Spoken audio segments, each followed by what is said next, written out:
Voilà, bonjour à tous et bonjour à toutes en ce vendredi 26 septembre 2025. Vous m'excuserez, je suis un peu grippé, j'ai pris un refroidissement récemment, donc voilà, je ne suis pas trop au top, trop en forme, mais quand même avec la grâce du Seigneur ça va. J'espère que vous m'entendez bien. Voilà, je me trouve sur la région de la ravine des Cabris ce matin et j'avais à cœur de pouvoir partager quelques paroles avec vous, voilà, qui se trouvent dans la deuxième épître de Paul aux Thessaloniciens, 2 Thessaloniciens 2, concernant la manifestation de l'Antéchrist, qui nous parle du mystère de l'iniquité qui agit déjà, qui nous parle aussi de l'apparition de l'impie que le Seigneur va détruire par le souffle de sa bouche, qui nous parle de l'avènement du Seigneur, qui nous parle de la séduction, qui nous parle du progrès de l'iniquité, qui nous parle aussi de tous ceux qui n'ont pas reçu l'amour de la vérité pour être sauvés, etc., etc., dans tout ce chapitre 2 de la deuxième épître de Paul aux Thessaloniciens, qui est très intéressant. Mais moi, je lirai juste quelques versets avec vous pour pouvoir vous dire ce que j'ai à dire.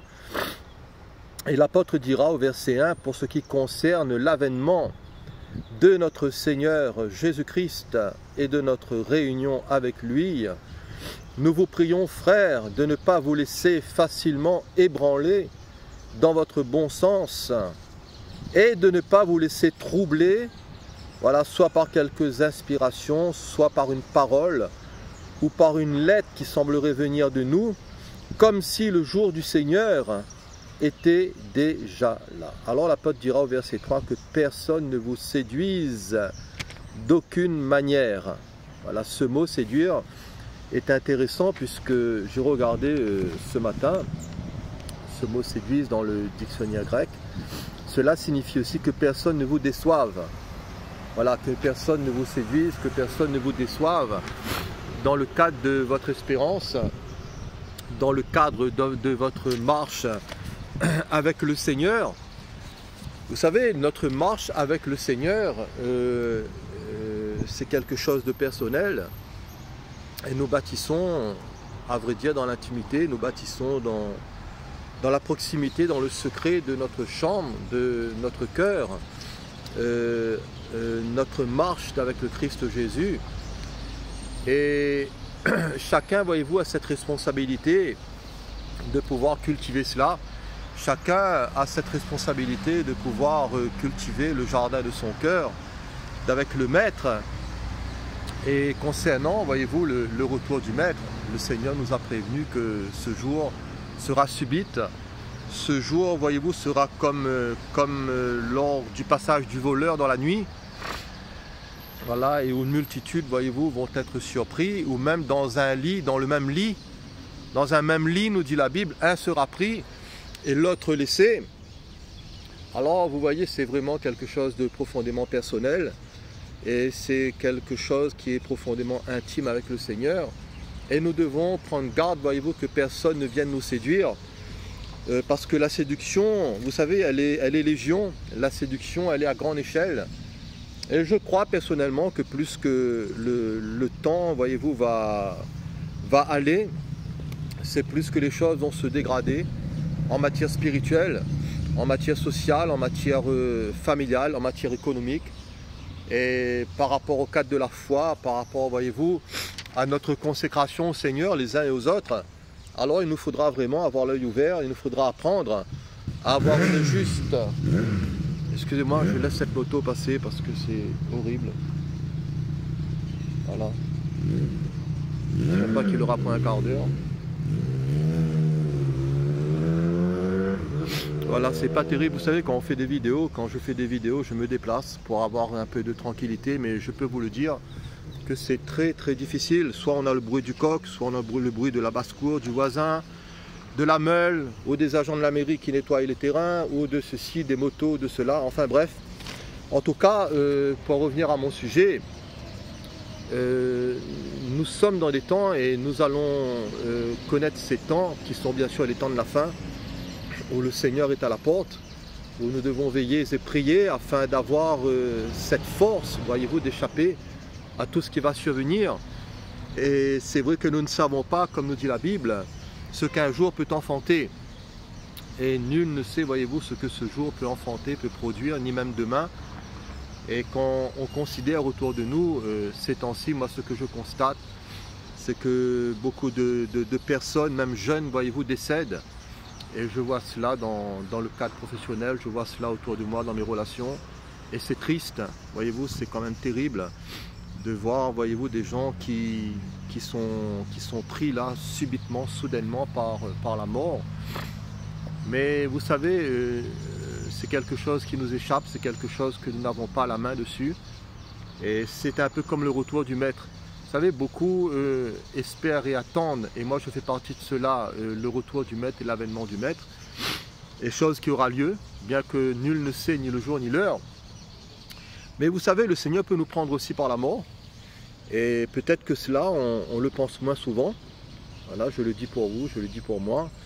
Puisque c'est ce que je constate vraiment, c'est que aujourd'hui on est là, mais demain on ne sait pas. Tout à l'heure on ne sait pas. C'est pour cela que la Bible nous dit qu'aujourd'hui, si vous entendez sa voix, non, durcissez pas vos cœurs. Alors, il faut que nos cœurs soient réceptifs, que nos cœurs soient ouverts à l'action de l'Esprit, à l'amour de Jésus, à l'enseignement du Maître, que nous puissions apprendre à connaître le bon berger, notre bon berger, le Christ Jésus, le Seigneur, le Dieu de gloire, le Dieu vivant et vrai, celui, voyez-vous, qui a ce pouvoir de nous garder jusqu'au bout, celui qui a ce pouvoir de nous préserver de bien des lendemains amers, qui a ce pouvoir de nous préserver, voyez-vous, de la séduction, des ruses du malin, des ruses charnelles et diaboliques, de toutes les doctrines aussi de démons qui pourraient pulluler ou circuler ici et là, que ce soit sur les médias, sur les ondes.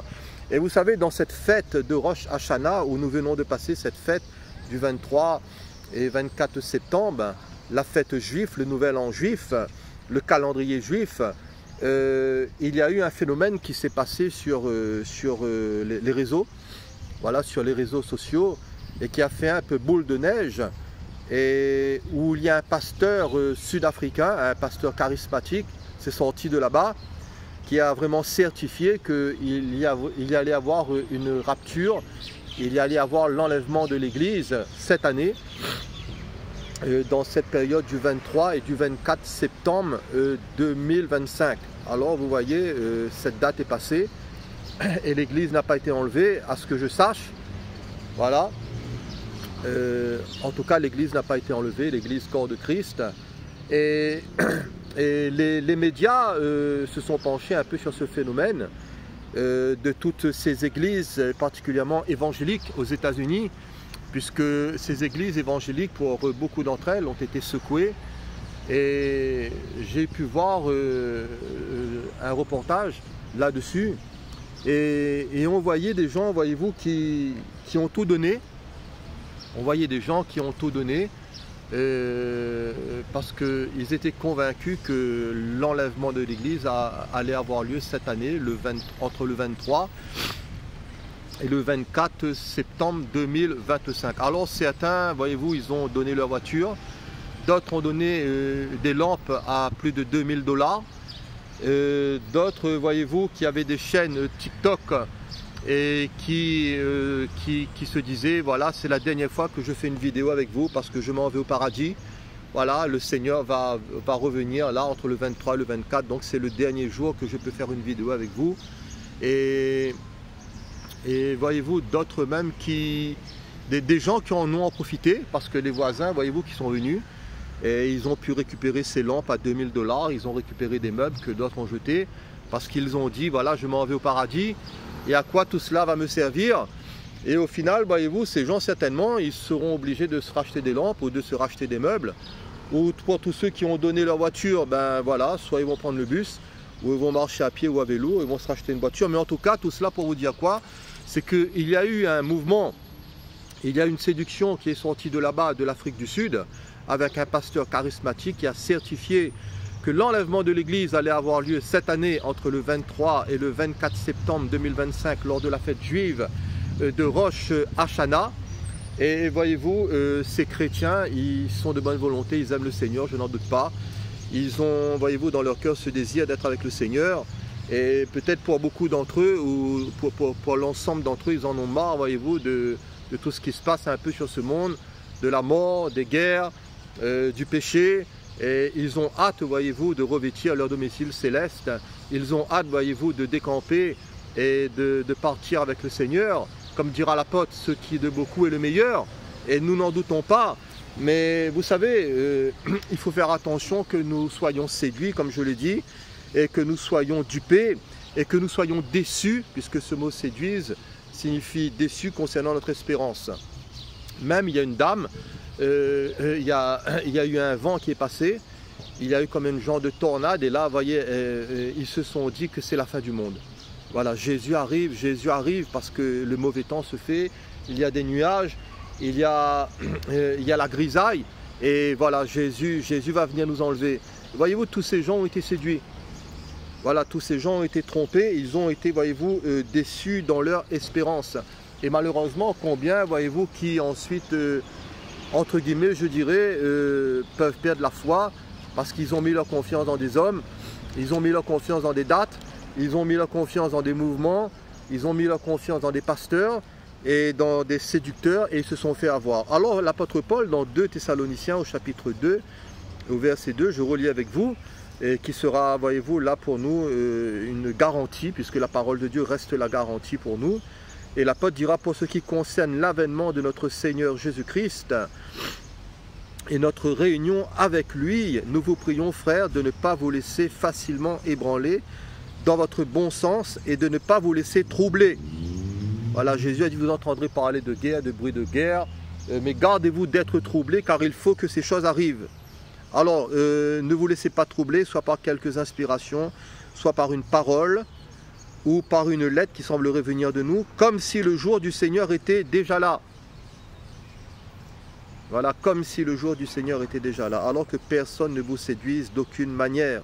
Car il faut que l'apostasie soit arrivée auparavant, et qu'on ait vu paraître l'homme impie, le fils de la perdition, l'adversaire qui s'élève au-dessus de tout ce qu'on appelle Dieu, ou de ce qu'on adore. Il va même jusqu'à s'asseoir dans le temple de Dieu, se proclamant lui-même Dieu, etc., etc., etc.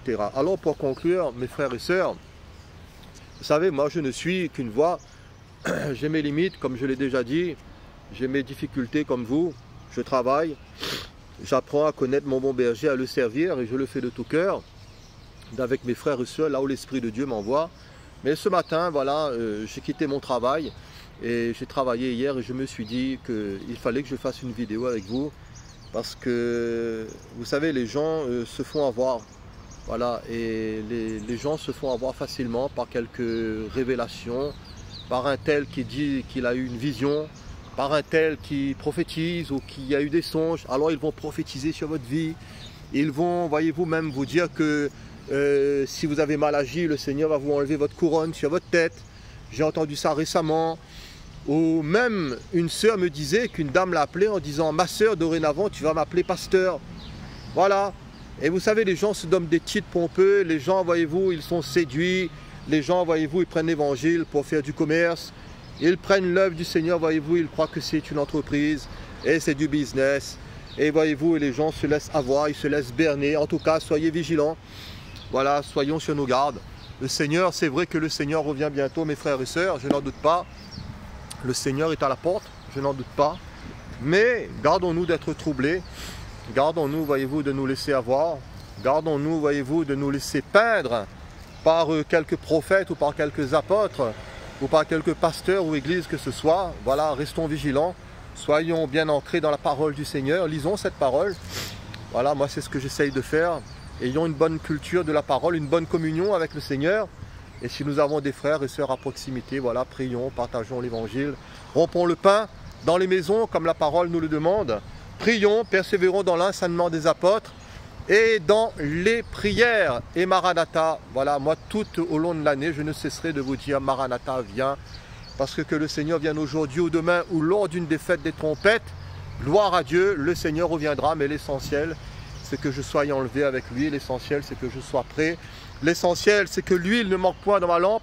L'essentiel, c'est que je sois constamment rempli, renouvelé dans l'esprit de Jésus. C'est que je puisse constamment me dépouiller, voyez-vous, de toutes ces œuvres mauvaises de la chair pour me revêtir, me capeler des armes de la lumière, des armes de l'esprit, pour être un soldat, voyez-vous, efficace avec l'aide et l'assistance du Saint-Esprit. Voilà, soyez bénis.